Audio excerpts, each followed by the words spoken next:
wa bi nasta'inu ala umuri dunya waddin. Allahumma sholli ala sayyidina Muhammad wa ala ali sayyidina Muhammad. Puji syukur kehadirat Allah Subhanahu wa taala, pada kesempatan sore ini kita bisa kembali bertatap muka secara virtual untuk melakukan pengkajian tentang wakaf. Dan hari ini kita bersama salah satu guru kita, Bapak Dr. Henry Tanjung. Insyaallah akan kembali membahas kelanjutan dari wakaf core principles. Sebelum kita lanjutkan, mari kita sama-sama buka pengajian sore ini dengan umul kitab. Saya berdoa kepada Allah, semoga pengajian ini diberkahi, bermanfaat bagi kemajuan wakaf nasional. Amin. Hadrat Nabi Mustafa Muhammad Rasulullah sallallahu alaihi wasallam. Al-Fatihah. A'udzu billahi minasyaitonir rajim. Bismillahirrahmanirrahim.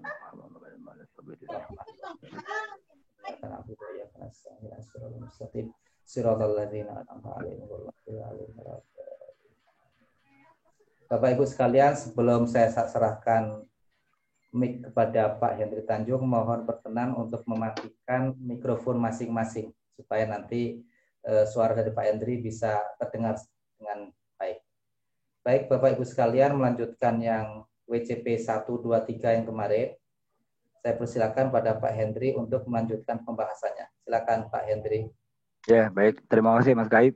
Ya, alhamdulillah ini saya doakan pada kawan-kawan semua selalu dalam keadaan sehat walafiat dimanapun berada. Ya, alhamdulillah di majelis kita ini ada dari Inggris, ya, ada dari Medan, ya.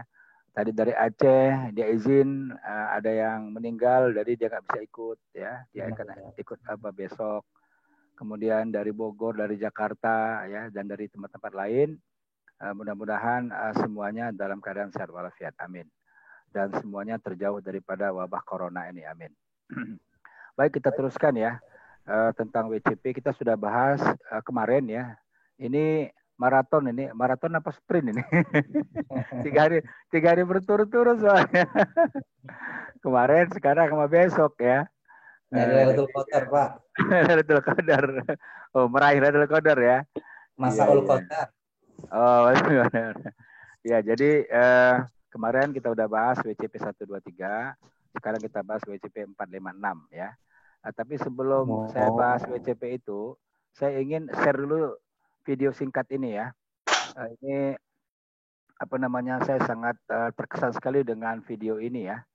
Jadi ini adalah tradisi Turki yang perlu dicontoh. Bagaimana kita meniru tradisi yang baik-baik ya yang ada di seluruh dunia. Memang kalau kita lihat Turki ini sesuatu yang sangat luar biasa ya.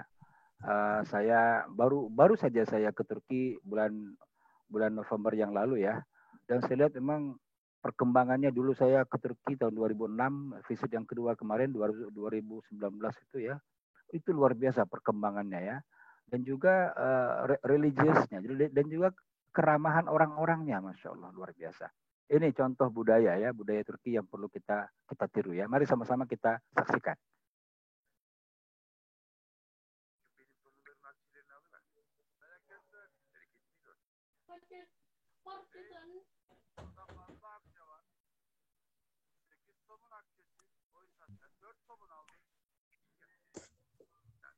Nggak ada suaranya Pak Hendri. Suaranya nggak terdengar.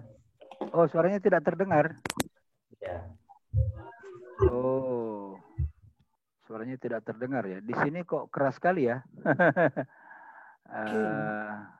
Kenapa itu ya? Oke lah, ini aja ya. Saya jelaskan aja ya. Ya, baik. Filmnya ya. Walaupun suaranya hilang, tapi gambarnya kelihatan kan?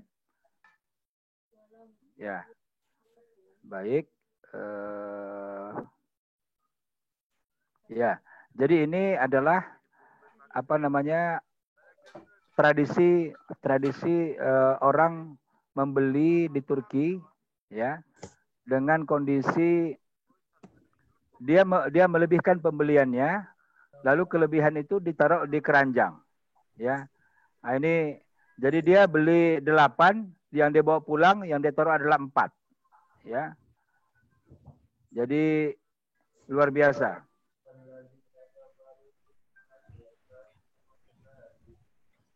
Ya. Jadi ini adalah tradisi Turki ya yang perlu kita contoh, namanya keranjang gantung ya. Namanya keranjang gantung, tradisi mulia daripada masyarakat Turki Utsmani. Seorang membeli roti lalu dia lebihkan. Jadi kalau dia beli 4, dia bawa 2, yang 2 lagi dia taruh di keranjang gantung. Ya. Lalu yang di keranjang itu buat siapa? Buat orang yang memerlukan. Ya, ini ya ibu ini misalnya dia datang, ya kemudian dia ambil, ya dia memerlukan, ya roti ini dan dia langsung bertanya, ya langsung melihat bagaimana dia keadaannya butuh, lalu dia dikasihlah sama bapak ini ya ada roti, ya 1, 2, ya 3, 4, ya. Nah dia kasih 4 rotinya. Kemudian si ibu lihat 4, loh ini kok banyak amat, ya. Saya perlunya cuma 2 roti saja, ya. 2 roti lagi taruhlah di keranjang lagi. Yang saya butuhkan hanya 2 roti saja. Bayangkan, ya tradisi orang cukup hanya mengambil apa yang cukup buat dia, ya. Jadi tidak mengambil sebanyak-banyaknya gitu, ya. Nah lalu ya dia ngambil roti secukupnya saja. Lalu dia pergi dan tidak berpikir untuk mengambil lebih banyak, ya dari yang dia butuhkan. Ya, jadi tradisi ini adalah orang-orang yang butuhkan itu jika kondisinya baik nanti suatu saat dia akan melakukan hal yang sama, ya. Dia tidak akan melupakan hari-hari itu gitu. Ya. Nah, ini dia kondisi yang tadi ibu-ibu tadi sudah punya uang, lalu dia beli roti, ya. Ya, dia beli 2 tapi dia bayar 4. Nah, lalu dia bilang taruh 2 roti di keranjang gantung lagi, ya. Semoga Allah menerima amalmu wahai saudariku, ya. Nah, jadi ada hari milikmu, ada hari milikku, ya. Nah, jadi Rasulullah bersabda ya, la yu'min mayasba, ya, mayasba wajarahu ja'iun, ya. Jadi tidaklah beriman orang yang kenyang sementara tetangganya kelaparan. Jadi hadis itu ya dibahasakan dengan tradisi seperti tadi, ya. Ini luar biasa ya daripada budaya di Turki. Nah, kita sekarang masuk ke materi kita, ya. Wakaf Core Principles sesi yang ketiga, ya. Ya. Sesi yang ketiga ini saya harapkan ini semuanya sudah punya ya. Kalau belum punya nanti bisa langsung hubungi saya atau hubungi Mas Kaib supaya kita share lewat WhatsApp ya. Seperti halnya kita share ini tadi ke Mas Eko Nurcahyo yang di Inggris ya. Langsung kita kirim WhatsApp langsung sampai itu ya. Jadi karena kalau kita bahas ini maka kita harus lihat dokumennya gitu ya, dokumennya mengatakan apa, kira-kira arahnya kemana gitu. Ini peristiwa yang diabadikan pada Oktober yang lalu ya, International Working Group daripada member on WCP itu. Lalu ada 5 area inti WCP ya, fondasi hukum, pengawasan wakaf, tata kelola wakaf yang baik, manajemen risiko dan tata kelola. Nah hari ini kita bahas fondasi hukum. Ya, fondasi hukum itu ada 6 butir, ada 6 item ya. WCP 1, WCP 2, WCP 3, WCP 4, WCP 5, WCP 6. Nah, kita sudah bahas kemarin 1 2 3. Nah, hari ini kita bahas 4 5 6 ya. WCP 4, WCP 5 dan WCP 6. Nah, apa WCP 4? Itu bicara kriteria perizinan. Nah, ya. Jadi ini apa syaratnya kalau kita mau izin menjadi nazir wakaf ya. Lalu apa prosedur yang harus kami lalui? Ya, itu nanti diatur di sini. Ya. Kemudian pengalihan atau transfer ya, transfer pengolahan wakaf ya. Ini dalam hal misalnya nazirnya bermasalah ya, kita transfer pengolahan wakafnya atau manajemen wakafnya ke nazir yang lain ya. Nah, itu diatur di dalam WCP 5. Lalu di dalam WCP 6, pengambil alihan lembaga dan harta benda wakaf. Ini take over, ya. Jadi di dunia-dunia yang sudah maju wakafnya, ya, itu biasa ya, take over, kemudian investment itu biasa dilakukan, ya. Misalnya di Kuwait, ya, di Kuwait seperti itu, ya. Dalam beberapa hari yang lalu, ya, pembicara dari Kuwait di dalam forum wakaf dunia yang juga barusan saya share ya kepada kawan-kawan sekalian, di mana 20 hari terakhir ini kita membicarakan wakaf di negara masing-masing ya. Saya coba share dulu, kita punya website ya.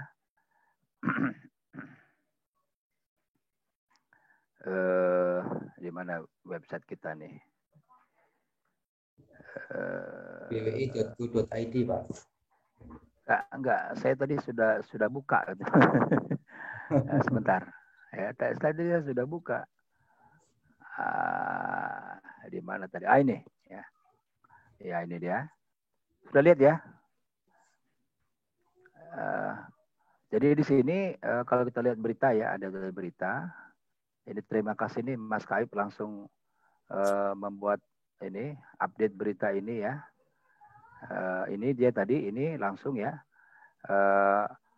Ini adalah 20 orang ya. 1, 2, 3, 4, 5 dikali 4, 20 orang yang berbicara di dalam forum wakaf dunia selama 20 hari terakhir ini. Jadi setiap malam satu orang bicara, ya misalnya ini yang pertama ini dari Kuwait ya, kalau saya tidak salah, bicara tentang bagaimana wakaf di Kuwait. Lalu kemudian setelah dia presentasi, yang lainnya itu bertanya gitu, ya bertanya, ingin mengorek lagi, ya ingin kalau misalkan ada kelebihan itu belajar tentang kelebihannya, kalau ada kekurangannya kemudian diberikan masukan-masukan gitu. Lalu hari yang kedua ini dari Afrika Selatan ya, sama juga bicara juga tentang wakaf di Afrika Selatan dengan segala kelebihan dan kekurangannya. Hari ketiga itu dari Bosnia ya, wakaf tentang kelebihan dan kekurangan serta manajemen wakaf Bosnia. Dan yang keempat ini dari Indonesia ya. Jadi saya diminta oleh teman-teman di dalam nama lembaganya International Institute of Islamic Wakaf ya. Ini lembaga internasional yang mengadakan pendidikan dan training serta konsultan wakaf dunia, itu mengontak beberapa orang dari berbagai negara ini untuk bicara wakaf di tempatnya masing-masing. Nah, tentunya mereka akan mengutarakan persoalan maupun kelebihan-kelebihan wakaf di negaranya. Nah, ketika giliran saya sampaikan kita punya WCP ya, Wakaf Core Principle ini. Dan cukup diapresiasi oleh kawan-kawan yang lain ya, karena kita take a lead ya di dalam melakukan tata kelola pengolahan wakaf ini ya, governance-nya ya. Jadi paling tidak standar-standar minimum daripada pengolahan wakaf ini kita bisa broadcast ya, baik ke nasional maupun ke internasional ya. Begitu terus sampai 20 negara, dan terakhir adalah tadi pagi ya. Tadi pagi itu dari India ya. Jadi dari India, ternyata di India pun itu luar biasa wakafnya ya. Jadi dengan jumlah penduduk 100, muslimnya 197 juta jiwa, hampir 200 jiwa ya, kurang sedikit daripada kita Indonesia. Itu mereka sangat maju dalam pengolahan wakafnya, karena wakaf di sana itu tidak diatur oleh government ya, justru government menyerahkan kepada Muslim yang namanya Central Zakat Council. Ya, jadi kalau kita lihat memang persoalan-persoalan wakaf ini itu kita lihat ada best practice-nya ya, ada juga kekurangannya ya. Seperti kemarin Dr. Samsiah bicara dari Singapura ya. Itu juga luar biasa ya, bagaimana Singapura mengembangkan wakafnya ya. Ini di bawah ini belum kelihatan ya fotonya. Kemudian dan lain-lain lah ya. Nah, tadi bicara dengan Kuwait itu seperti itu ya. Jadi mereka sangat itu di dalam pengembangan wakaf ya. Oke, kita kemudian kembali ke share kita, ya.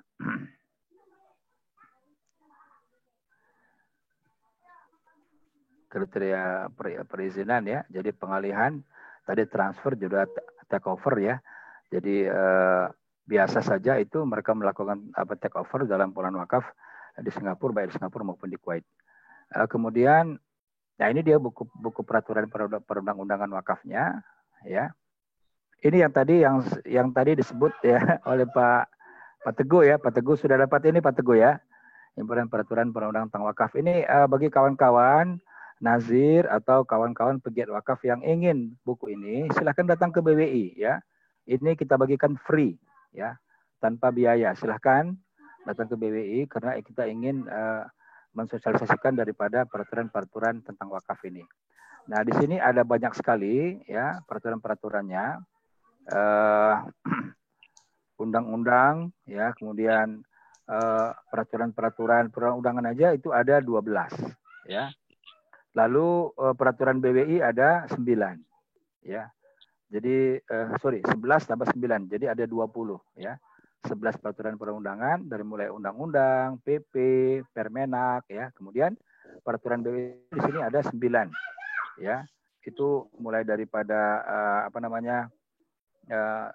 organisasi BWI, tata kerja organisasi BWI ya, lalu pendaftaran dan penggantian harta benda wakaf tidak bergerak berupa tanah misalnya, kemudian pedoman pengelolaan dan pengembangan harta wakaf berupa uang ya, dan lain sebagainya. Nanti bisa dilihat di sini ya.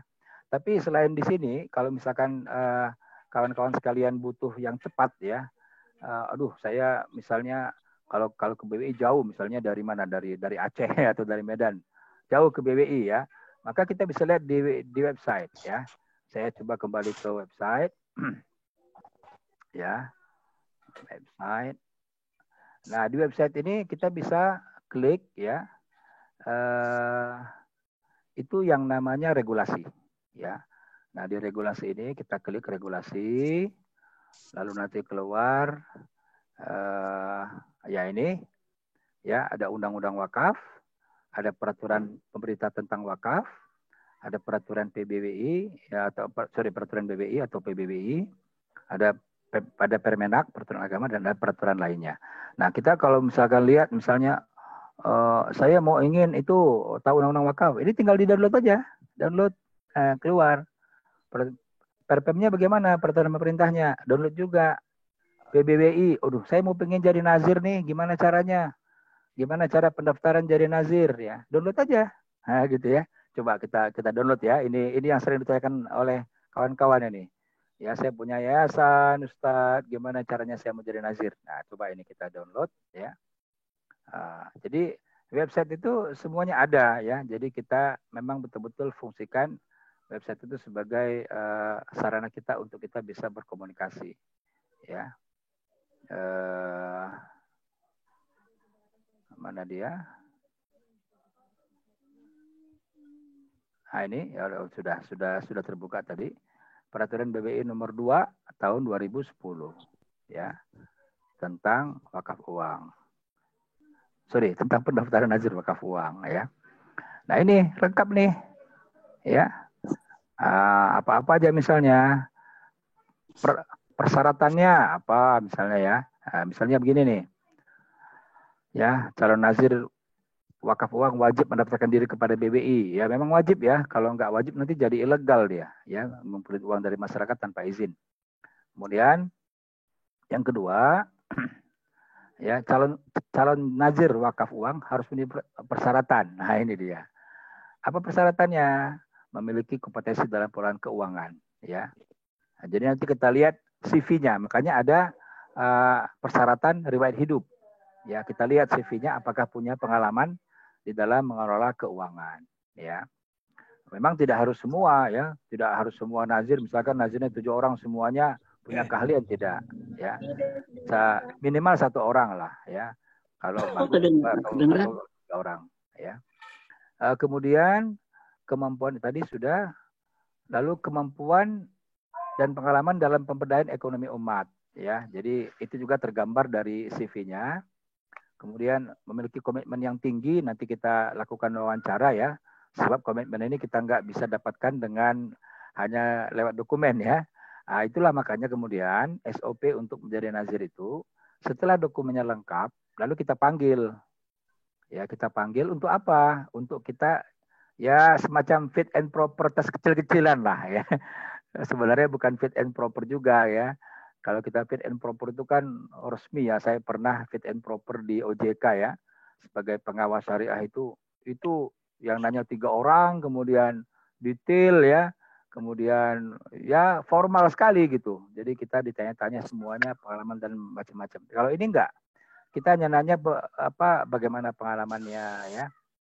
Kemudian kira-kira nanti ini wakaf ini mau dikembangkan menjadi apa, seperti apa gitu ya. Mungkin teman-teman yang sudah pernah kita wawancara dan sekarang sudah menjadi nazir itu hafal betul itu. Ya, apa yang kita lakukan di dalam proses kita bertatap muka ya. Kemudian yang D-nya memiliki komitmen yang tinggi terhadap pengembangan operasional nazir wakaf uang. Ya. Jadi harus ada kemudian komitmen kita. Sebenarnya kan nazir itu kan yang dituntut adalah komitmennya sebenarnya ya.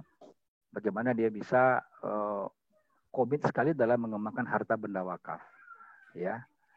Itu kemudian F-nya memiliki reputasi keuangan dalam masyarakat ya. Nah, jadi misalnya gini, ini tidak termasuk dalam daftar kredit macet ya. Tidak pernah tercela hukum ya. Ini apalah normal lah dalam hukum positif ya. Lalu memiliki kekayaan yang terpisah. Nah, gitu ya.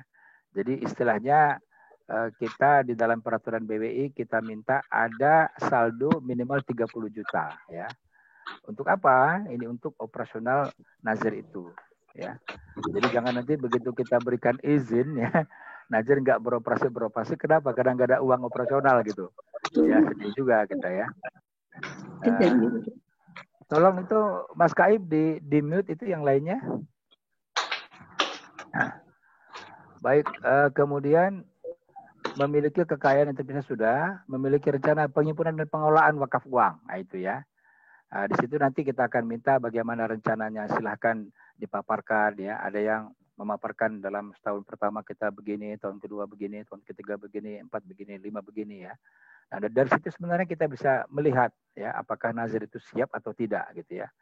Nah, ketika dia datang tidak membawa program ya, kemudian misalkan datang juga dengan sekedar dengan setengah memaksakan misalnya ya, itu jadi catatan kita sendiri gitu. Ya. Kemudian dapat bersama dengan LKSPWU ya. Nah, makanya nanti kita minta rekomendasi daripada LKSPWU ya sebagai syaratnya. Kemudian nazir wakaf uang memiliki anggota 2 orang anggota pelaksana dan 2 orang anggota pengawas. Ya, ini paling kurang. Jadi kalau di dalam nazir itu ada namanya dewan pengawas. Ada dewan pengawas itu minimal 2 orang dan 1 orang minimal pengawas syariah ya. Jadi harus ada pengawas syariahnya. Kemudian ini dia syarat-syaratnya ini bagi kawan-kawan yang sering bertanya kepada saya langsung melalui WA, melalui telepon bagaimana menjadi nazir ya. Bisa dilihat di sini ya detailnya ya. Ini nggak apa-apa sekaligus kita bahas saja ya karena ini kita memang momennya membahas tentang WCP ya. Pertama adalah fotokopi KTP, ini harus disertakan, lalu daftar riwayat hidup ya. Struktur kepengurusan. Nah, ini juga struktur kepengurusan ini apakah yayasannya sendiri sebagai pengurus ataukah yayasan menunjuk orang lain sebagai nazir. Nah, itu kita bebaskan saja kepada yayasan ya. Artinya pokoknya harus ada struktur kepengurusannya. Tapi sebaiknya kita harapkan ketua yayasan itu tidak menjadi langsung ketua nazirnya gitu. Supaya apa? Supaya ada proses internal internal audit gitu ya. Sehingga ketua yayasan kan bisa mengganti ketua nazirnya, ya kan? Bisa mengganti orangnya. Karena yang kita berikan izin nazir itu bukan orangnya, tapi yayasannya. Ya. Jadi yayasannya bisa menunjuk siapa saja gitu ya untuk menjadi nazirnya. Ya, dan itu kemudian menjadi hak prerogatif daripada yayasan untuk mengganti ya. Nah, kecuali kalau nazirnya nazir perorangan ya. Kalau nazir perorangan itu kan ada yang 3 orang misalnya, itu kalau meninggal 1 atau meninggal 2 atau meninggal 3, itu terpaksa kita harus ganti semua itu kepengurusannya. Ya, legalisasi atau badan hukum. Jadi di sini ada badan hukumnya, ya. Jadi jangan kemudian tidak ada. Makanya saya sarankan kepada teman-teman ya yang di DKM ya, tolonglah untuk membuat badan hukum menjadi yayasan ya. Kenapa? Karena kedepannya itu akan lebih safe kita, ya. Apalagi kalau misalkan kita kan bicara begini. Dulu pernah ada isu ya, yang namanya masjid itu harus wakaf. Kalau nggak wakaf itu bukan masjid, misalnya begitu ya. Karena memang apa? Karena memang terjadi ya di satu daerah, saya nggak usah sebutkan daerahnya, itu masjid sudah dipakai 30 tahun, ya. Jadi orang tuanya berwakaf, bukan orang tuanya, kakeknya berwakaf tanah itu, lalu dibangun masjid, lalu dipakailah sama masyarakat setempat selama 30 tahun. Lalu setelah 30 tahun kakeknya meninggal, bapaknya meninggal, si cucunya ini itu melihat tanah itu sangat strategis gitu. Harganya udah mahal sekarang. Dilihatlah sertifikat tanahnya. Ternyata sertifikat tanahnya itu masih nama bapaknya. Ya, bukan sertifikat wakaf. Wah, itu langsung dia jual itu tanah itu. Dan memang kalau hukum positif kan ketika yang tertera di situ adalah kakeknya atau bapaknya, berarti kan dia kan sebagai ahli waris ya. Itu dibeli orang memang. Iya, karena memang sebelah-sebelahnya sudah jadi mall ya, sudah jadi kota gitu. Yang tadinya mungkin 30 tahun lalu masih di pinggiran kota, sekarang sudah di tengah kota itu. Lokasi itu. Akhirnya apa? Yang tidak kita pernah bayangkan terjadi ya. Masjid yang sudah 30 tahun dipakai, dibongkar, dihancurkan, dia diganti menjadi mall ya. Subhanallah ya. Nauzubillah min zalik. Nah, inilah yang terjadi apabila kita tidak urus wakaf ini secara firm ya. Badan hukumnya kita tidak kelola dengan baik ya. Karena wakaf ini kan jangka panjang ya. Saya sering mengatakan kalau ibarat kita lari ya, ngurus wakaf ini ibarat kita lari maraton ya. Lari maraton itu apa? Kita perlu atur nafas ya. Kita perlu atur langkah kita ya, supaya kita sampai ke tujuan gitu. Ya, tidak seperti lari sprint. Lari sprint itu kita lari sekencang-kencangnya ya. Terus setelah 100 meter kita bisa tumbang gitu ya. Tidak seperti itu. Ngelola wakaf ini begitu. Ya, makanya di wakaf ini juga karena terkait dengan nilai aset yang terus bertambah ya. Akhirnya apa? Akhirnya banyak sengketa ya. Banyak kasus gitu ya.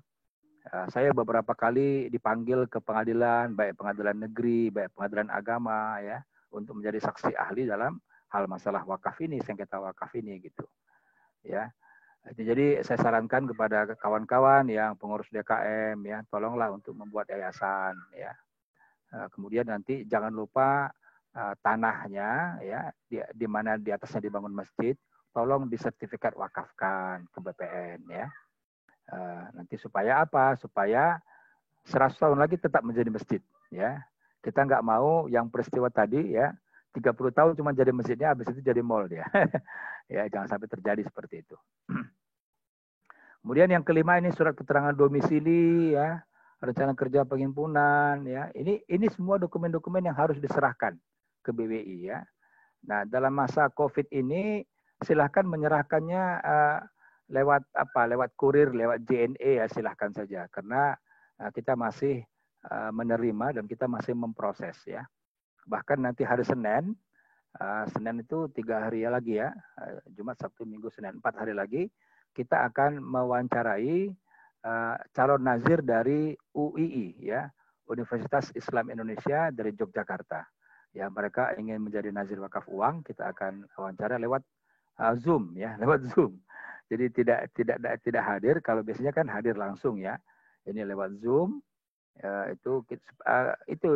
Ini ya ibarat fit and proper kecil-kecilan lah ya. Kita ingin lihat seperti apa programnya, pengelolaannya, pengembangannya, kedepannya seperti apa, gitu-gitulah. Ya. Nah, nanti ini silahkan dibaca. Ini, sudah habis ya, sudah habis. Cuman 4 pasal ini. Ya. Nah, dan berapa lama prosesnya? Di sini dijelaskan selambat-lambatnya 30 hari. Ya.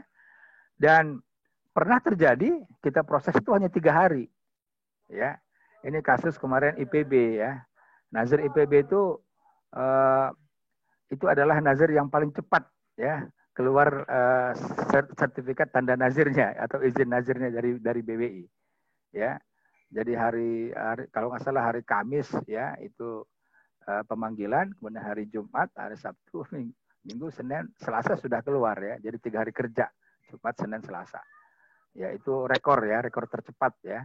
Tapi tidak ada yang lewat daripada 30 hari ya. Biasanya sih sekitar seminggu atau 2 minggu itu sudah kita keluarkan izinnya. Kalau dokumennya lengkap, ini persoalannya ya.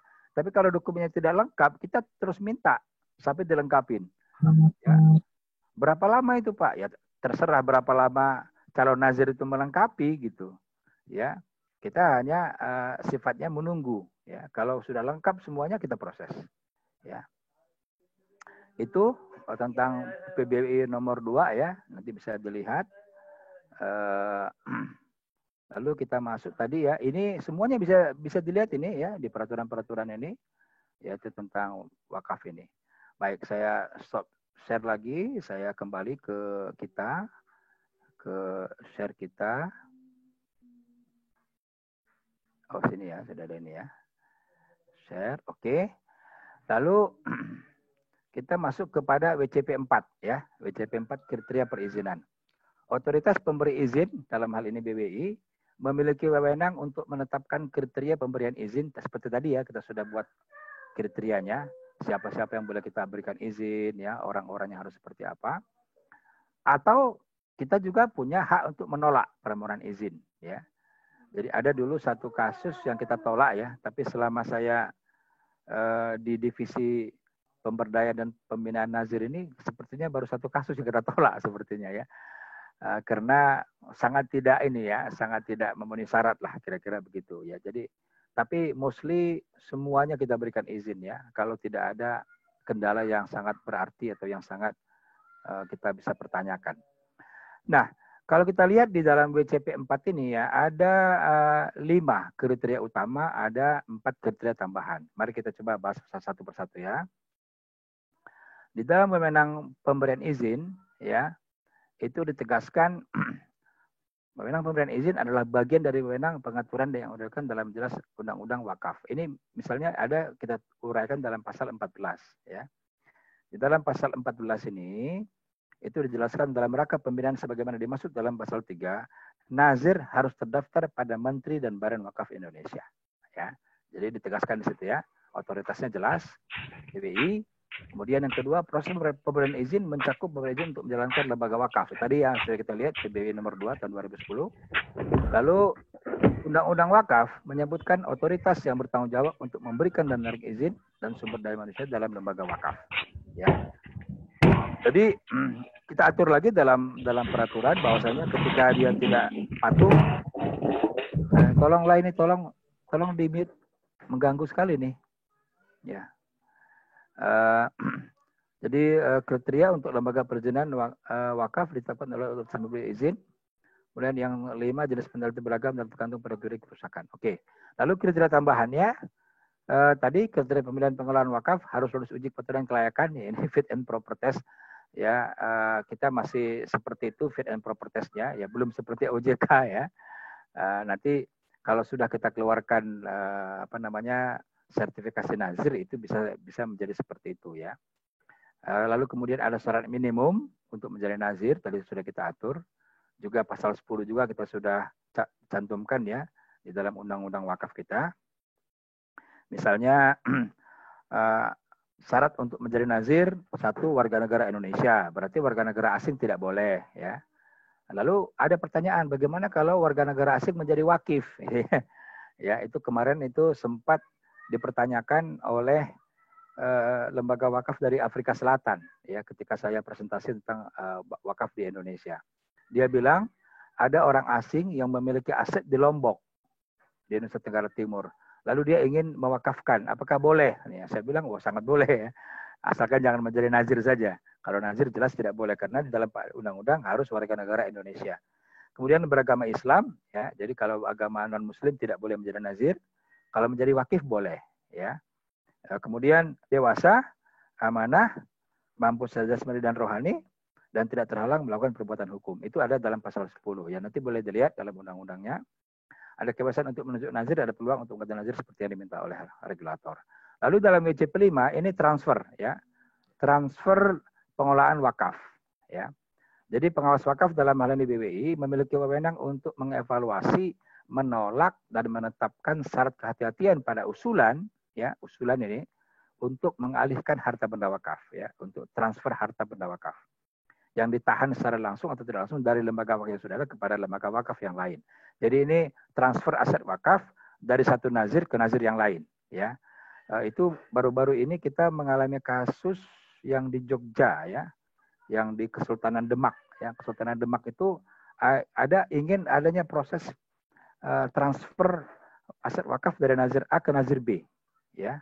Jadi istilahnya pergantian nazir, ya. Dan itu atas kehendak mereka sendiri. Nah, itu kemudian kita proses, ya, di BWI, kita panggil pihak-pihak yang bersangkutan, lalu kita pelajari kasusnya, ya. Kriteria utamanya 1, 2, 3, 4, 5, kriteria tambahnya tidak ada. Kriteria pertamanya demi kepentingan umum pengawas wakaf dapat mentransfer aset wakaf, ya. Jadi jelas, ya, demi kepentingan umum, ya. Kemudian ada syarat untuk memperoleh persetujuan pengawasan wakaf. Lalu pengawas wakaf berkewenangan untuk menolak, ya. Jadi tidak semua usulan kita terima karena semua usulan untuk mengalihkan nazir, transfer wakaf, merubah peruntukan itu harus dapat izin daripada BWI, ya.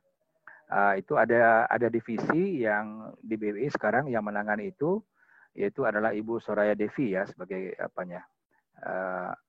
di divisi itu.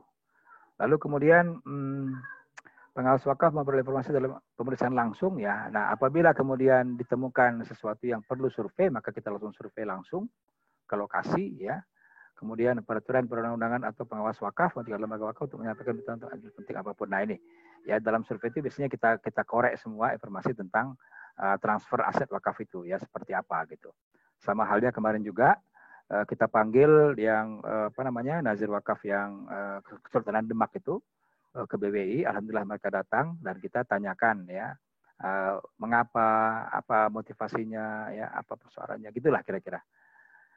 Kemudian WCP 6 pengambil alihan ini take over, ya. Kalau tadi itu transfer aset wakaf dari nazir A ke nazir B, kalau ini take over, ya, pengambil alihan, ya, atau investasi. Nah, jadi pengawas berwenang untuk menyetujui atau menolak, ya, menerapkan hitungan hati-hatian dalam hal take over, ya, take over atau investasi, ya. Ada beberapa kriterianya nih, kalau nggak salah ada 3, ya, ada 3 kriteria utama, ada 1 kriteria tambahan, ya. Kriteria utama ini peraturan perundang-undangan menentukan dengan jelas jenis dan jumlah, ya.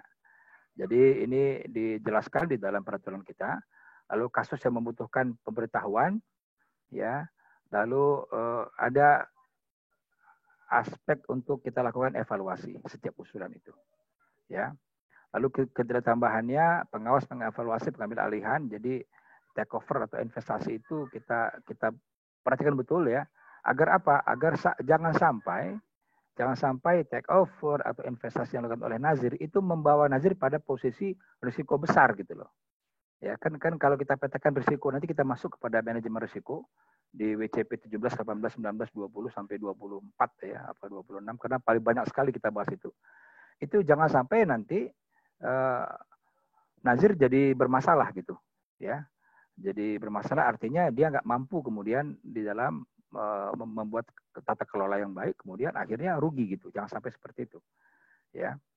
Lalu kriteria utama nomor 3, ya, sesuai dengan syarat perizinan, salah satu kriteria objektif, ya, tidak menghadapkan lembaga wakaf pada risiko besar atau menghambat efektivitas pengawasan, ya.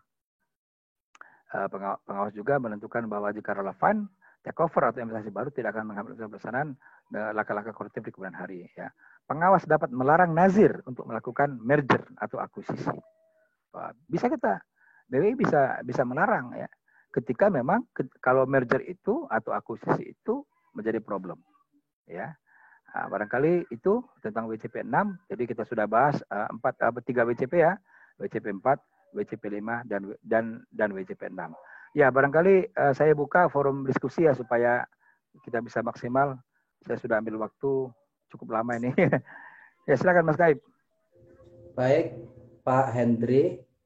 Pertama saya persilahkan Pak Irfan, Pak Fikri dulu nomor 1. Pak Fikri, silakan Pak Fikri. Pak Fikri, silakan. Baik. Assalamualaikum warahmatullahi wabarakatuh, Pak Dokter. Waalaikumsalam. Wah, ini pendengar setia ini. Terima kasih nih Mas Fikri. Ya, tadi saya tanyakan ke setting sebetulnya terkait dengan properti tentang reputasi perbankannya apabila calon nazir mempunyai reputasi yang kurang bagus atau macet gitu di perbankan. Iya. Apakah masih bisa dikasih toleransi untuk menyelesaikan dulu sampai lunas atau sudah cut di developer selesai gitu. Terima kasih. Iya, setidak-tidaknya saat itu kita nggak berikan banyak usulannya ya. Silahkan nanti usulkan di lain hari setelah semua masalah clear gitu. Itu aja ya. Kita nggak mempersulit kok. Ya, baik. Ada yang lain silakan. Terima kasih. Yuk. Pak Irfan Hermala silakan selanjutnya. Pak Irfan Hermala. Ya, baik. Ustaz, Assalamualaikum warahmatullahi wabarakatuh. Waalaikumsalam. Ya, ini mana nih posisi nih Irfan? Oh, ini background aja Ustaz di rumah. Aduh. Saya pikir di Lombok ini. Oh, iya. Ya, silakan. Mau tanya, jadi saya kan punya yayasan yang rencana mau didaftarkan juga ke BWI untuk jadi nazir. Ini mau tanya kalau persyaratannya untuk nazir wakaf barang gitu misalnya seperti itu apakah sama? Yang pertama. Kedua, tadi kan ada sertifikat nazir wakaf uang. Apakah itu kita dapatnya lewat seperti apa itu? Apa harus ikut sertifikasi atau bagaimana? Dan yang ketiga kan tadi syaratnya ada dewan pengawas ya, Ustaz. Ini apakah dewan pengawasnya ini harus yang dewan pengawas syariah ya? Itu apakah harus yang mendapat dari DSN MUI gitu? Atau bisa siapa aja? Itu aja sih. Ya, baik. Tolong yang lain dari mana itu suara itu? Ya, baik. Tolong host, tolong di mute ya. Ya, baik. Jadi tadi tentang apa namanya jadi blank nih gara-gara tadi. Wakaf itu Zat, syarat wakaf uang sama wakaf. Iya, wakaf uang. Jadi gini, kalau syarat kalau untuk nazir wakaf uang memang kita harus lihat konditenya ya, misalkan tadi itu ya tidak boleh ada dia punya track record yang jelek di bank misalnya. Karena dia kan ngumpulin uang gitu ya. Lalu bagaimana kalau saya nggak mau jadi wakaf uang, Ustaz, saya mau jadi wakaf tanah saja gitu ya. Itu bisa saja nanti ke BWI perwakilan kalau misalkan tanahnya di bawah 2 hektar ya. Jadi sebenarnya BWI perwakilan yang di provinsi itu perannya besar di dalam mengkoordinir daripada nazir-nazir wakaf di daerah atau di provinsi. Jadi kita punya aturan PBWI kita, apabila tanah wakafnya itu antara 1.000 meter sampai 2 hektar, itu izinnya ke BWI provinsi. Apabila kemudian tanah wakafnya di bawah 1.000 meter, ya, misalkan ada orang berwakaf 200 meter, 500 meter, kita yayasan terima, cukup urusnya di BWI kabupaten atau BWI kota. Ya, jadi tidak perlu ke BWI pusat. BWI pusat apabila untuk izin nazir wakaf uang. Atau nazir yang tanahnya itu di atas 2 hektar. Nah, gitu ya. Misalnya ada orang wakaf 10 hektar di Jawa Timur. Nah, itu izinnya mesti ke BWI pusat karena sudah lebih daripada 2 hektar. Gitu. Apalagi tadi ya? Blank saya. Sertifikasi, Ustaz. Sertifikasi. Ya, jadi pengawas syariah itu memang diharapkan yang mempunyai sertifikat pengawas syariah dari DSN MUI yang sudah diakui sebagai LSP yang mengeluarkan sertifikat sebagai Dewan Pengawas Syariah.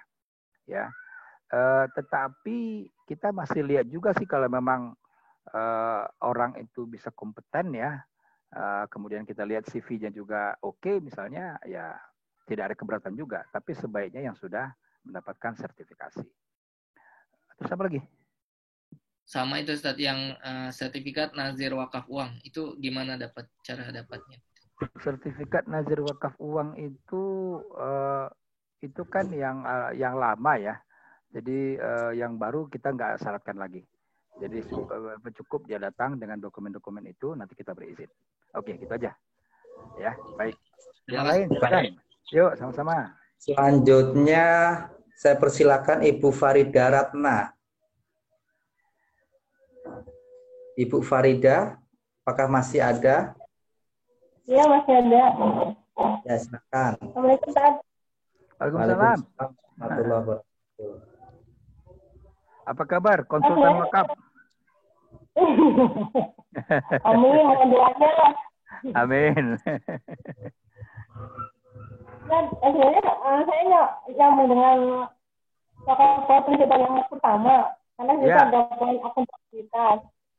Nah, sekarang kan PAI kan sudah mensahkan SAK 112 tuh, terkait khusus memang untuk akuntansi wakaf. Bagaimana mungkin kita meringkan itu gitu sebagai salah satu persyaratan bagi nazir wakaf uang terutama. Suaranya putus-putus ya. Bagaimana apa? Bagaimana? Ya, bagaimana BRI menyikapi hal ini? Artinya karena sudah ada peraturannya, yang diadop sebenarnya oleh nazir. Jadi BRI sudah pengawas nazir gitu kan. Bagaimana ini bisa menjadi salah satu tools yang bisa dipergunakan oleh teman-teman nazir. Oh ya. Ya baik, di sini ada juga komisioner BWI yang lain yang satu divisi sama saya, Mas Nur Bukhari. Mas Nur, Assalamualaikum Mas Nur. Mas Nur Bukhari. Gimana ya? Oh ini, tapi saya lihat ada listnya nih. Soalnya ya, beliau yang mungkin lagi keluar kali ya. Ya. Ini Mas Nur Bukhari ini yang tim ahli kita yang setiap hari di Ikatan Akuntan Indonesia meeting itu. Ya, jadi untuk membuat PSAK 112 itu Mas Nur ini meetingnya maraton sama-sama malam-malam gitu ya. Karena memang background-nya akuntan. Jadi di divisi kita, di divisi pembinaan nazir ini ada saya, ada Mas Nur Bukhari, ada Pak Abdul Muta'ali ya. Jadi kita bertiga menangani divisi ini dibantu dengan teman-teman di staff. Jadi kalau yang paling tepat itu sebenarnya menjawabnya Mas Nur Bukhari ya. Maka tadi tapi saya call kok orangnya nggak ada. Tapi nggak apa-apa. Itu kan efektif sampai ini kan masih dalam tahap apa ya? Dalam tahap minta masukan dan nanti diwajibkan per Januari 2021. Ya jadi kalau sekarang sih masih nggak ada masalah. Ya tapi nanti sudah per 2021 Januari itu sudah wajib diterapkan. Makanya kemarin kita melakukan pelatihan nazir, jadi kita kumpulkan nazir di sebuah hotel di Jakarta, lalu kita berikan materi tentang akuntansi wakaf ini, PSAK 112. Itu upaya daripada BWI untuk membuat nanti laporan keuangannya lebih rapi. Itu Mbak Farida ya? Berapa yang hadir Ustaz? Kan bersama Ya. Baik. Pak Boris sepertinya sudah online tuh Pak. Sudah online. Mas Nur. Ya, siap Om. Mas Nur Bukhari. Siap. Itu ada tadi pertanyaan mengenai akuntansi wakaf itu. Ini kita undang pakarnya nih. Ya, Pak Nur Bukhari, PhD candidate. Silakan Mas Nur menjelaskan tentang bagaimana itu dikaitkan dengan persyaratan nazir. Silakan. Ya, untuk akuntansi wakaf ini sudah keluar PSAK-nya 112 ya, yang insya Allah diberlakukan seluruh nazir pada tahun 2021. Tetapi bisa juga digunakan kekinian, artinya dari sekarang sudah bisa menggunakan model PSAK 112 bagi seluruh nazir. Yang sudah dilakukan ini beberapa nazir, ya, antarin BMM, itu dia sudah menggunakan laporannya sesuai dengan PSAK 112. Kemudian lembaga kenaziran BWI juga ini kita sudah lakukan penerapan PSAK 112, ya. Artinya laporan-laporan keuangannya ini sudah sesuai, sehingga nanti pada saat proses audit oleh kantor akuntan publik, ya, maka standar ini sudah digunakan oleh KAP. Jadi bagi teman-teman nazir, ya, ataupun para penggiat pendidikan akuntansi bisa nanti untuk meminta buku PSAK 112 ini di IAI, ataupun kalau memang ingin belajar bisa juga nanti ke BWI, ya, mungkin pasca COVID, ya. Dan memang ada satu kelemahan di sini, karena PSAK ini hanya khusus menangani akuntansi wakaf uang saja, bukan wakaf tidak bergerak seperti tanah dan bangunan, ya. Meskipun di lapangan ini banyak sekali para nazir wakaf uang juga dia menerima wakaf-wakaf tidak bergerak, ya, banyak. Kemudian begitu juga dalam wakaf temporer, di sini PSAK ini hanya membatasi kepada wakaf uang, ya, wakaf temporer ini hanya dalam bentuk wakaf uang saja. Ya, jadi kalau umpamanya ada orang yang mau mewakafkan dan wakafnya bisa kembali lagi, maka dia bisa menggunakan wakaf temporer. Nah, sekarang ini kita di BWI ini juga sedang menggolkan namanya program Kalisa. Kalisa itu artinya wakaf peduli Indonesia, ya, wakaf peduli Indonesia, di mana wakaf ini bisa diambil kembali oleh si muwakif, hanya jangkanya saja 1 sampai dengan 2 tahun. Kemudian pahalanya dia mengalir terus, ya. Nah, ini yang disebut dengan wakaf muakkad, ya. Wakaf muakkad ini artinya wakaf yang temporer. Arti wakaf temporer ini berjangka waktu, dia bisa dikembalikan. Nah, dalam PSAK 112 ini, maka wakaf temporer seperti ini bisa masuk, ya, kecuali wakaf temporer yang sifatnya memanfaatkan hak guna manfaat. Contohnya, misalnya kita punya ruko megah tapi belum ditempati, gitu, ya. Kita menempatinya 2 atau 3 tahun yang akan datang. Kemudian diwakafkanlah hak guna manfaatnya kepada nazir, ya, nazir wakaf. Dan ini banyak sekali terjadi di para nazir. Nah, yang seperti itu dalam PSAK tidak mengatur. Tapi kami di BWI kita sudah membuat namanya PAWI, program panduan pedoman akuntansi wakaf Indonesia. Ya, salah satunya kita juga akan mengadopsi itu semua. Jadi yang tidak diatur oleh IAI, maka kita akan mengatur, ya, mengatur. Dan insya Allah mudah-mudahan dalam waktu dekat ini PBWI-nya bisa keluar untuk pedoman ini. Nanti kalau sudah keluar ini juga bisa membantu teman-teman di lapangan yang memang kasusnya ini banyak sekali, ya, kasusnya. Tidak mungkin kalau ada orang memberikan wakaf hak guna manfaat misalnya di gedung 165, ya. 165 itu per meter aja sewanya sudah bisa berapa juta, gitu. Ya. Bayangkan kalau umpamanya Mas Nur, mohon dipersingkat, Mas Nur, masih banyak pertanyaan itu soalnya. Oke, ya. Mohon dipersingkat. Ya. Baik, intinya akuntansi wakaf ini sudah diatur oleh IAI dalam PSAK 112. Saya rasa itu saja Pak Hendy. Nanti untuk lebih lengkapnya silakan nanti bisa datang, ya. Ya, baik. Baik, ya, baik. Makasih Mas Nur, ya. Mungkin pertanyaan berikutnya silakan, Kaib. Saya persilahkan Pak Zainal Muhid terlebih dahulu. Silakan. Pak Zainal Muhid.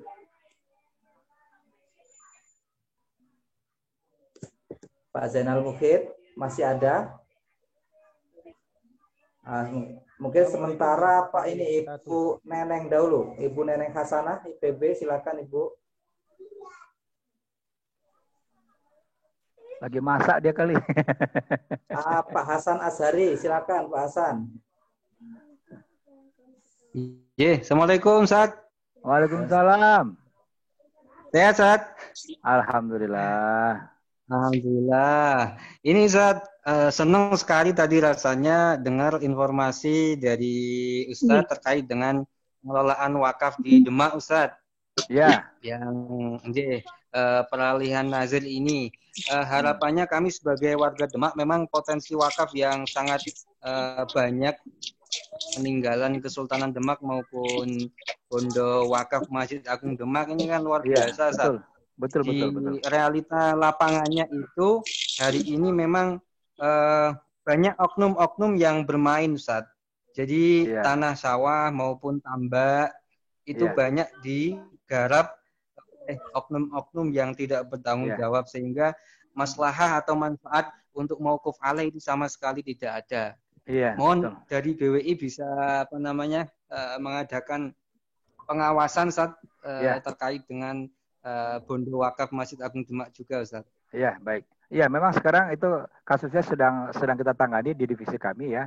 Saya Mas Nur dengan Pak Mutali sedang menangani itu. Mudah-mudahan dalam waktu dekat sudah clear itunya ya persoalannya.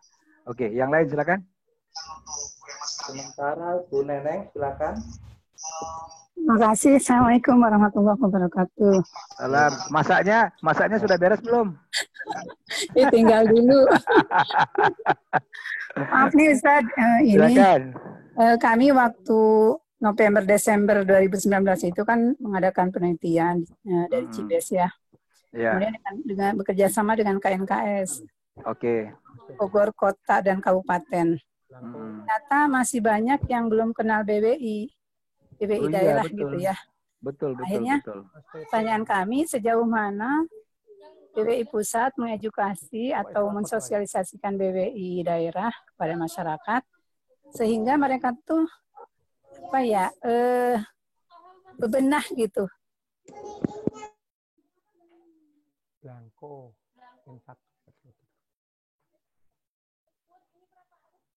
Putus. Tapi jangankan sertifikat. Halo? Ya, halo? Ya. Jangankan sertifikat. AIW aja mereka belum punya. Ketika ditanya, pernah nggak dari BWI daerah ada yang datang, apa itu BWI Bu? Gitu. Kemudian betul. Saya bilang, biasanya siapa tuh yang mensosialisasikan? Setahun sekali paling kepala KUA kan gitu. Itu maksud saya gini, kan kalau misalkan aturan undang-undang kan sudah di atas 12 tahun ya, saya juga termasuk yang meneliti undang-undang itu. Maksud saya kita tuh jangan di atas aja gitu maksudnya. Bergeraknya betul. Di bawah toh apakah memang diserahkan pada para akademisi gitu, kami yang di bawah, terus kan nanti hasil penelitian kami minta apa harus disosialisasikan atau bagaimana gitu. Sudah ada hasil proposal penelitian kami, bukan proposal ya. Hasil penelitiannya sudah ada. Penelitiannya di KNKS tapi di KNKS, bukan di BWI. KNKS sekarang ya. Ya, terima kasih Ustaz. Assalamualaikum warahmatullahi wabarakatuh. Waalaikumsalam. Terima kasih Dr. Neneng Hasanah, ini dokter wakaf ini, disertasinya tentang wakaf. Jadi memang persoalan kita itu satu persoalan organisasi, yang kedua persoalan budget ya. Jadi memang BWI perwakilan itu budgetnya sangat minimum ya. Jadi sehingga dalam menjalankan roda organisasinya itu punya problem ya. Oleh karena itu memang nanti ke depan kita harus mencari beberapa solusi-solusi ya. Seperti apa yang bisa. Yang kita sarankan adalah bagaimana BWI ini bisa menggandeng, BWI perwakilan maksudnya ya, bisa menggandeng kepala daerahnya masing-masing. Misalnya BWI provinsi bisa menggandeng gubernur ya, sehingga mendapat dana dari Pemda. atau BWI kota bisa menggandeng wali kota, ya, atau BWI kabupaten bisa menggandeng bupati gitu. Arahnya ke sana. Ya memang persoalan budget kita yang sangat minimum ini yang membuat problem sebenarnya di dalam pengembangan organisasi. Ya, ya mudah-mudahan lah nanti kita akan cari beberapa solusi-solusi yang bisa kita terapkan. Lalu masalah sosialisasi, ya, ini memang di kita di BWI ada divisinya, ya, divisi Husoli namanya, ya, Humas, Sosialisasi dan Literasi, ya. Jadi memang beberapa program itu kita lakukan. Misalkan kemarin kita bikin Wakaf Gusto Kampus di IPB kan, itu adalah program daripada divisi itu. Dan bukan hanya di IPB, ya, ada beberapa kampus sudah yang dilakukan Wakaf Gusto Kampus itu. Dan itu menghabiskan budget yang sangat besar daripada BWI, ya. Tapi lagi-lagi itu dalam rangka sosialisasi. Nah, untuk di daerah memang kita harapkan tadi tuh ketika misalkan BWI perwakilan itu punya budget, maka dia akan bisa bergerak gitu, ya. Nah, persoalannya ketika di mereka tidak punya budget, ya susah gitu, ya. Jadi memang harus dari sisi itunya kita harus pikirkan itu memang nanti. Terima kasih Bu Neneng atas itunya, atas hasil penelitiannya, ya. Baik. Yang lain silakan. Silakan, saya persilakan Pak Zainal Mukhid, sepertinya sudah online. Pak Zainal Mukhid, silakan Pak.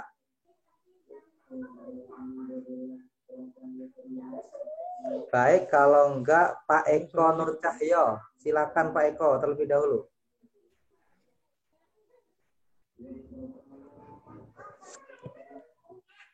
Assalamualaikum Ustaz. Waalaikumsalam.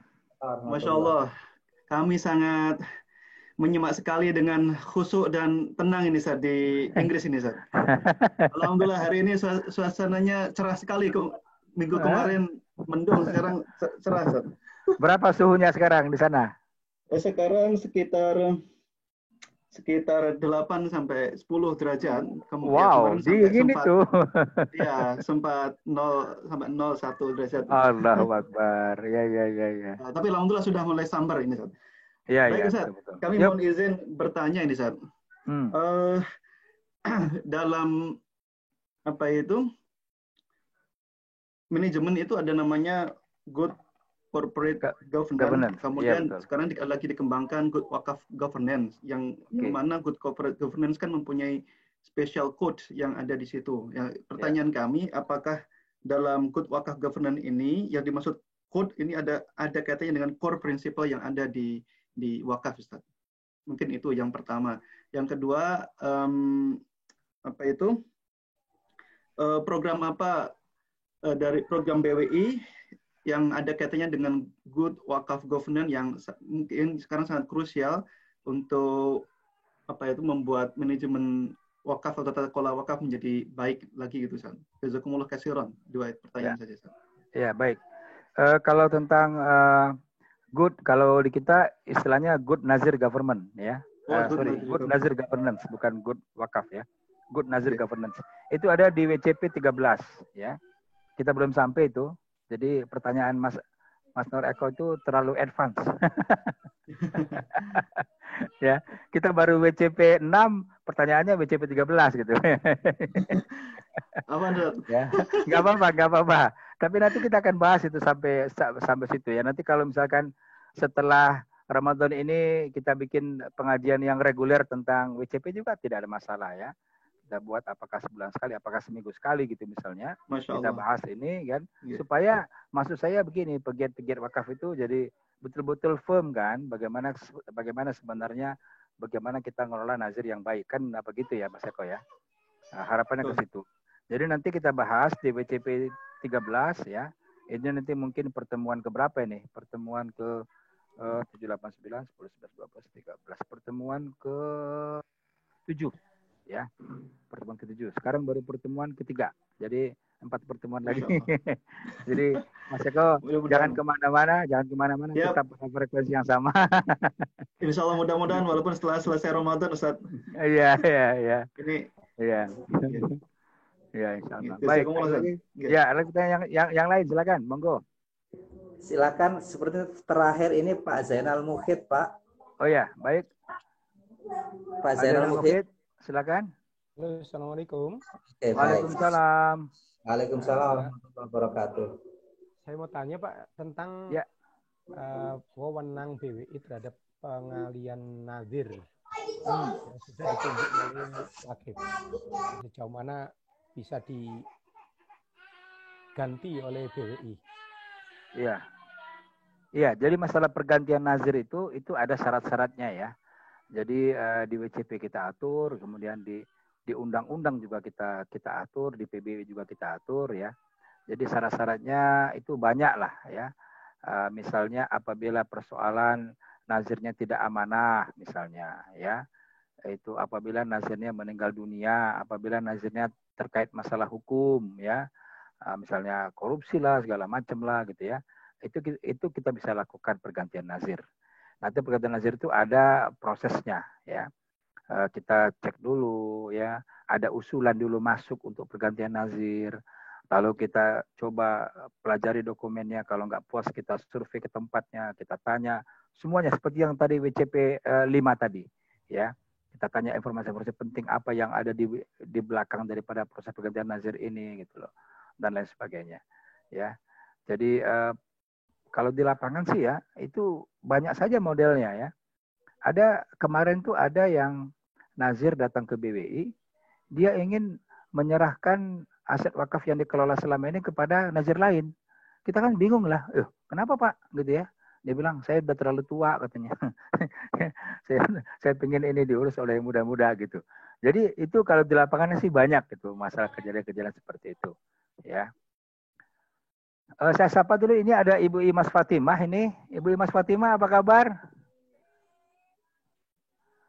Itu di-mute dulu itunya, mikrofonnya. Assalamualaikum Bu Imas.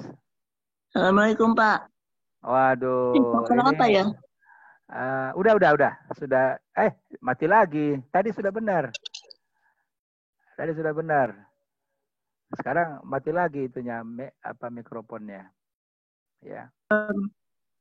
Ya, jadi saya kenalkan juga pada kawan-kawan sekalian, Ibu Imas ini adalah salah seorang wakif ya, yang sudah mewakafkan beberapa tanahnya untuk pesantren-pesantren yang dikelola oleh YBM PLN ya. Ya, sehat Bu Imas sehat? Di mute lagi tuh. Mikrofonnya dinyalain lagi Bu. Itu mati tuh. Mati. Ya, udah. Sehat Bu? Ya Pak. Alhamdulillah. Di puncak hujan apa enggak? Pak, di rumah di sini di Jakarta. Oh di Jakarta, oke, kirain di puncak. Ya baik. Pak mau nanya Pak ya? Ya silakan Bu. Tadi kan saya dengar harus ada izin nazir itu gitu. Kalau misalnya kita memberikan barang, tetapi nazirnya belum punya izin. Bagaimana ya? Kemudian tadi ada juga dikatakan bahwa kalau misalnya ada yang dikawakafkan itu kurang dari 2 hektar, harus ada izin dari BWI per provinsi. Maksud saya izin dari BWI provinsi itu kapan?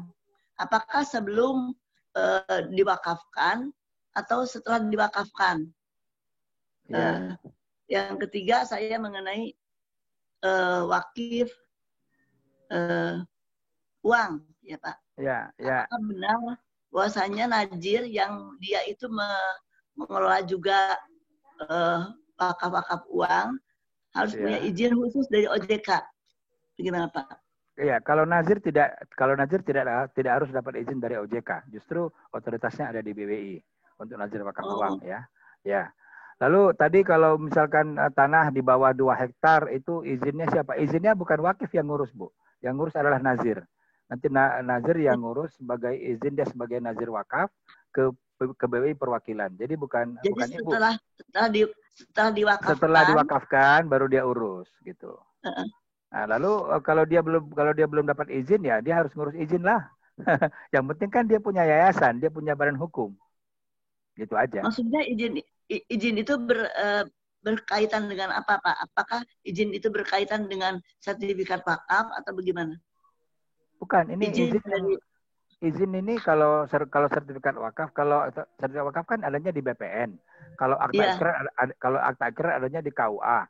Kalau kita ke perwakilan ini yayasan A atau yayasan X diberikan izin mengelola wakaf itu oleh BWI perwakilan gitu loh. Jadi surat tanda izin nazir ya gitu. Jadi izin nazirnya itu diberikan oleh BWI perwakilan. Iya, betul. Betul, Bu. Seandainya misalnya kita mewakafkan tetapi nazirnya belum punya izin bagaimana? Ya, diwakafkan saja, nanti nazirnya disuruh ngurus izin gitu. Oh, gitu ya, Pak. Ya, baik. karena tidak sulit kok ngurus izin itu. Oh, jadi tentang wakaf uang itu, apakah dia itu nazir yang boleh kombinasi, Pak? Apa nazir itu boleh. Dia bisa boleh? Boleh kombinasi, boleh. Nah. Oke, baik. Terima kasih, Pak. Iya, sama-sama. Baik. Terima kasih Pak Hendri. Apakah masih bisa satu lagi? Ada boleh satu lagi boleh. Boleh satu lagi boleh. Ya. Baik, Bu Farida silakan. Ibu Farida.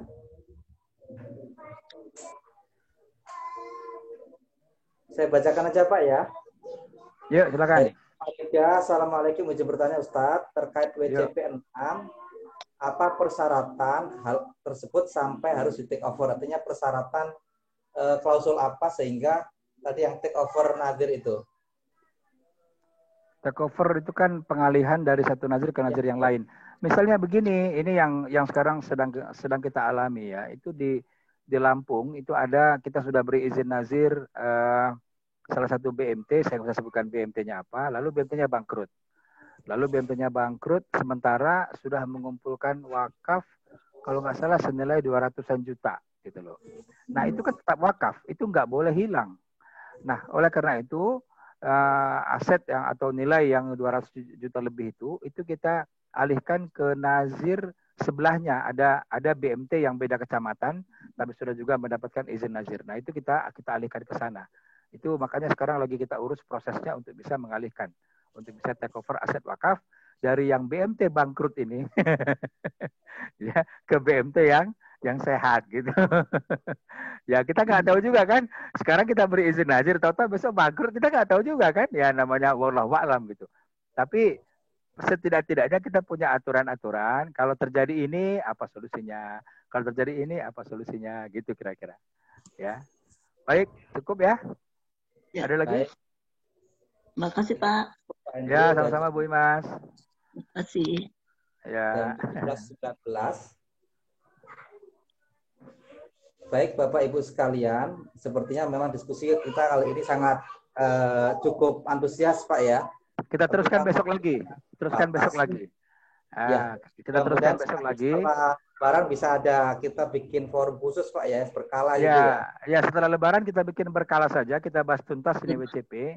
Betul. Karena saya ingin WCP ini harus diketahui oleh semua nazir, tapi tidak terburu-buru gitu, tapi bertahap gitu, ya, gitu. Ya nanti ada inputnya juga nanti bisa beragam nanti. Betul. Baik Bapak Ibu sekalian, memang waktu yang membatasi kita. Terima kasih banyak atas kehadiran Bapak Ibu sekalian. Mudah-mudahan dicatat sebagai amal pahala karena tafakkur fiddin dalam hal ini wakaf. Insya Allah kita esok akan bertemu lagi untuk pembahasan WJP dengan Pak Hendri Tanjung. Dan acara hari ini dan pengajian yang lain bisa disaksikan di Facebook Badan Wakaf Indonesia maupun di YouTube BWI Wakaf Channel. Nanti searching aja Badan Wakaf Indonesia, nanti ada video-video yang terkait dengan kajian kita pada Ramadan ini dan juga video-video yang lain. Bapak Ibu sekalian, kita akhiri perjumpaan sore ini dengan bacaan hamdalah. Alhamdulillahirrahmanirrahim. Sampai bertemu kembali pada hari Jumat besok. Pak Hendri, terima kasih, dan Bapak Ibu yang lain. Sama-sama. Saya ada kekurangan, mohon maaf. Wassalamualaikum warahmatullahi wabarakatuh. Waalaikumsalam. Waalaikumsalam.